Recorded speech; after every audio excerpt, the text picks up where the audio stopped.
सुप्रभात। Grammar by Devendra Chauhan में आप सभी का हार्दिक स्वागत, हार्दिक अभिनंदन। आज हम इस वीडियो में बात करेंगे simple sentence by using noun in opposition या फ्रेश इन अपोजिशन या केस इन अपोजिशन। ये की चीज है। सबसे पहले जानते हैं भैया बहनों, ये नाउन इन अपोजिशन होता क्या है। तो ये कई बार हम हिंदी बातें करते समय अर्थात का प्रयोग करते हैं। मतलब हम किसी नाउन या प्रोनाउन की चर्चा करते हैं, उसके बारे में बात करते हैं, लेकिन उसकी और अधिक व्याख्या करते हुए हम उसके संबंध में कुछ बताते हैं। वही होता है नाउन या पोजीशन या केस इन अपोजिशन। देखते हैं जैसे Tagore was a great poet. Tagore एक महान कवि था। He wrote the Gitanjali. उसने गीतांजलि लिखी। हम यहां पर टैगोर की बात कर रहे हैं। टैगोर एक महान कवि था, उसने गीतांजलि लिखी। दोनों वाक्यों में टैगोर की बात हुई है, लेकिन दोनों वाक्यों में दो विशेषता टैगोर की बताई गई हैं। एक विशेषता ऐसी है जो उसकी और केवल उसकी अपनी है। देखते हैं, टैगोर एक महान कवि था, तो महान कवि तो और बहुत हुए हैं भाई, तमाम महान कवि हुए हैं, लेकिन उनकी अपनी एक विशेषता जो केवल उनकी और अपनी है। He wrote the Gitanjali. उन्होंने गीतांजलि लिखी थी। ये केवल उनकी अपनी व्यक्तिगत व्याख्या है।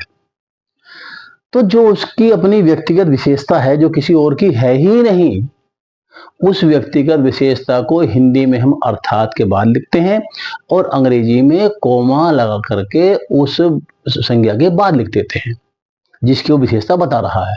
जैसे हिंदी में वैसे ही अंग्रेजी में। टैगोर अर्थात गीतांजलि को लिखने वाला एक महान कवि था। टैगोर अर्थात कोमा द राइटर या ऑथर ऑफ द गीतांजलि, फिर comma was a great poet.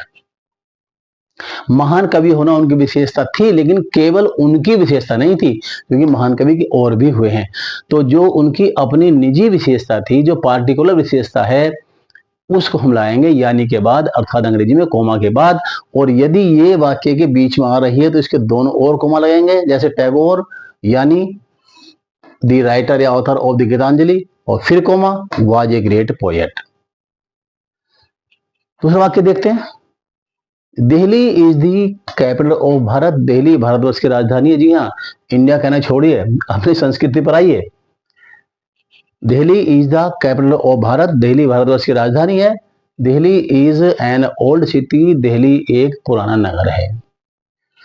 दो वाक्य दिए हुए हैं। एक वाक्य में दिल्ली की विशेषता ऐसी है जो केवल उसकी अपनी विशेषता है, और वह है भारतवर्ष की राजधानी होना। और दूसरी विशेषता क्या है? N old city. तो भैया पुराने नगर तो दिल्ली भारतवर्ष में बहुत हैं, लेकिन भारतवर्ष की राजधानी केवल दिल्ली है। तो ये दिल्ली का भारतवर्ष की राजधानी होना अपनी एक विशिष्ट पहचान है। इसी विशिष्ट पहचान को हम कोमा के बाद लगाएंगे। जैसे यहां पर the writer of the Gitanjali को हमने कोमा के बाद लगाया, तो वाक्य बनेगा दिल्ली यानी भारतवर्ष की राजधानी, फिर कोमा एक पुराना नगर है। एक पुराना नगर है। अब इन दोनों वाक्यों में एक चीज और देखिए, यहां पर पहले वाक्य में टैगोर की विशेषता बताई गई है, एक सामान्य विशेषता है। दूसरे वाक्य में उनकी जो विशिष्ट पहचान है वो बताई गई है, और हमने दूसरे वाक्य से उनकी विशिष्ट पहचान को निकाल करके टैगोर के बाद अर्थात सब्जेक्ट के बाद कोमा लगाकर लिखा है। टैगोर अर्थात द राइटर या ऑथर ऑफ द गीतांजलि, फिर comma was a great poet. लेकिन यहाँ पर जो दिल्ली की सब्जेक्ट की विशेषता, विशिष्ट पहचान जो बताई गई है, वो पहले ही वाक्य में बता दी गई है, उसी वाक्य में बता दी गई है जिसमें उनको इंट्रोड्यूस किया गया है। इसमें दूसरे में बताई है। तो यहाँ पर एक नियम बना, हम पहचान सकते हैं कि ये जो विशिष्ट पहचान है, ये कहीं भी हो सकती है। ये दूसरे वाक्य में हो सकती है, ये तीसरे में हो सकती है, या ये उसी वाक्य में हो सकती है जहां पर आपने उस नाउन को इंट्रोड्यूस किया है, उसको बताना शुरू किया है, उसको सब्जेक्ट की भांति प्रयोग किया है। तो इसलिए जहां भी है Delhi comma the capital of Bharat, the capital of Bharat, फिर comma is an old city. और जो भाग हिंदी में अर्थात के बाद आता है, यानी के बाद आता है, अंग्रेजी में कोमा के बाद आता है, उस वाक्य की शुरुआत वर्ब से नहीं होती। उसके शुरू में देख रहे हैं यहाँ इज नहीं आया है, और आपका यहां भी इज नहीं आया है, बल्कि जो बाद वाला भाग है उसमें पहुंच जाता है। नेक्स्ट, तुलसीदास रोड दी रामचरितमानस, तुलसीदास ने रामचरितमानस लिखी थी। It is a Holi epic of the Hindu, ये हिंदुओं का एक महान पवित्र ग्रंथ है। तुलसीदास ने क्या लिखा? रामचरितमानस। विशेषता क्या बताई गई है? ये हिंदुओं का एक पवित्र ग्रंथ है। अब बाकी में जो विशेषता बताई गई है वो लेखक की नहीं बताएगी। जैसे यहाँ पर दिल्ली की है सब्जेक्ट की, टैगोर सब्जेक्ट की, यहाँ तुलसीदास सब्जेक्ट है, इसकी विशेषता नहीं है, बल्कि जो ऑब्जेक्ट है उसकी विशेषता है, या कंप्लीमेंट की विशेषता हो सकती है, सब्जेक्ट की नहीं हो सकती। तो जिसकी विशेषता उसके साथ जाएगी। अरे सब्जेक्ट के तो सब्जेक्ट के साथ, और ऑब्जेक्ट के तो ऑब्जेक्ट के साथ, सीधी सी बात है। और जहां विशेषता दी है वहीं से उसको निकाल लेंगे, चाहे वो पहले वाक्य में दी हुई हो या दूसरे वाक्य में दी हुई हो।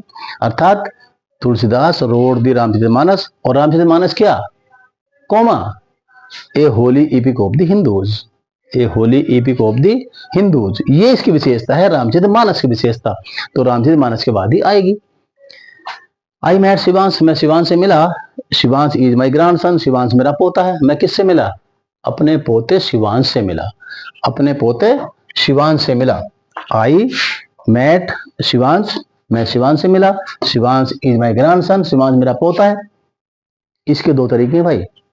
यदि कोई रिश्ता, नाता या पदवी दी हुई हो, अगर उसे नाम के बाद लिखेंगे तो कोमा लगेगा, जैसे ये लगा हुआ है, देखिए, आई मेट शिवांश, मैं शिवांश से मिला। शिवांश कौन? अरे कौन शिवांश? बहुत सारे शिवांश हो सकते हैं ना, अपने पोते से। I met Shivansh comma my grandson.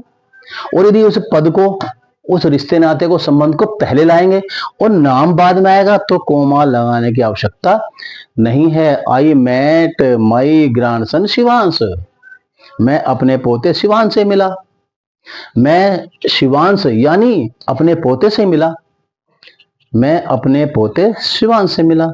नाम बाद में तो कोमा नहीं आएगा, और नाम पहले है और उसकी विशिष्ट पहचान बाद में है, रिश्ता नाता बाद में, तो कोमा लगेगा। फिर भी कोई समस्या है तो नंबर आपके सामने है, यहाँ पर कॉल कीजिए।